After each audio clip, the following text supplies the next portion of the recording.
ఈరోజు తమిళనాడు అసెంబ్లీలో ప్రతిపక్ష నేతగా ఉన్నటువంటి ఉదయనిధి స్టాలిన్ గారు మాట్లాడుతూ అనేక అంశాలు మాట్లాడారు. దానిలో భాగంగానే సనాతన ధర్మాన్ని విమర్శిస్తూ ఆయన ఇష్టం వచ్చినట్టు మాట్లాడాడు.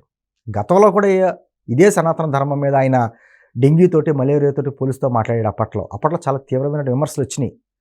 కాస్త సమర్థించుకున్నాడు ఆయన. తప్పు తెలుసుకోకుండా సమర్థించుకున్నాడు. ఈరోజు తమిళ ప్రజలు ఆ పార్టీకి అంటే వారి తండ్రి గారిని ముఖ్యమంత్రిగా చేసినటువంటి స్టాలిన్ గారిని కూడా తీసుకెళ్ళి ఇంట్లో కూర్చోబెట్టారు. దానికి ఈయన చేసిన తప్పిదాలు కూడా ఉన్నాయి. కొడుగ్గా ఉదయనిధి స్టాలిన్ గారు చేసిన తప్పులు. మరి ఈ రోజున కూడా బుద్ధి రాలేదా, లేకపోతే గుణపాఠం నేర్చుకోలేదో తెలియదు, కానీ ఆయన మళ్ళీ మాట్లాడుతూ సనాతన ధర్మాలను నిర్మూలించాలన్నట్టుగా మాట్లాడతాడు. మేము అడుగుతున్నాం, మీ తాత వల్లే కాలేదు, మీ మీ పార్టీ మూలాల స్తంభాలుగా మాట్లాడుకున్నటువంటి అన్నాదురయ్య వల్ల, లేకపోతే పెరియార్ రామస్వామి వల్ల, వాళ్ళ వల్లే కాలేదు. మీ వల్ల ఏమొద్ది సనాతన ధర్మం గురించి మాట్లాడడానికి, దాన్ని నిర్మూలించడానికి మీకు ఆ స్థాయి ఉందా? అంటే విమర్శించేస్తే సనాతన ధర్మాన్ని విమర్శించినంత ఈజీగా మిగతా మతాల వారిని, మిగతా వర్గాల వారిని మాట్లాడలేరు. అంటే ఐకమత్యం లేదు అనే ఉద్దేశంతో, లేకపోతే ప్రచారం కోరుకుంటున్నారా?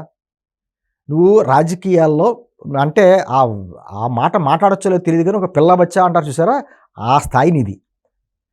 నీ స్థాయి మర్చిపోయి ఈ రోజున అసెంబ్లీలో ఆ విధంగా మాట్లాడావు అంటే ఈ రోజున భారతదేశం మూలాల మీద కొడుతున్నావు.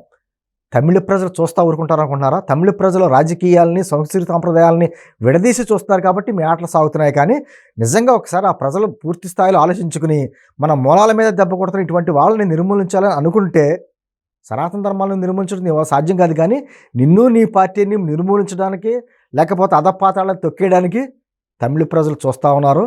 ఖచ్చితంగా ఇదే పరిస్థితి ఇలాగే ఉండి, ఇలాగే మాట్లాడతాను, నేను ఇలాగే ఉంటాను, ఇలా మాట్లాడితేనే ప్రచారం వస్తుంది అనేటువంటి భావనలను మీరుంటే మీ డిఎంకే పార్టీని మూలాలతో సహా నరికేసి తీసుకొచ్చి రాజకీయ సమాధి కట్టేస్తారు తమిళ ప్రజలు. గుర్తుంచుకోవాలి.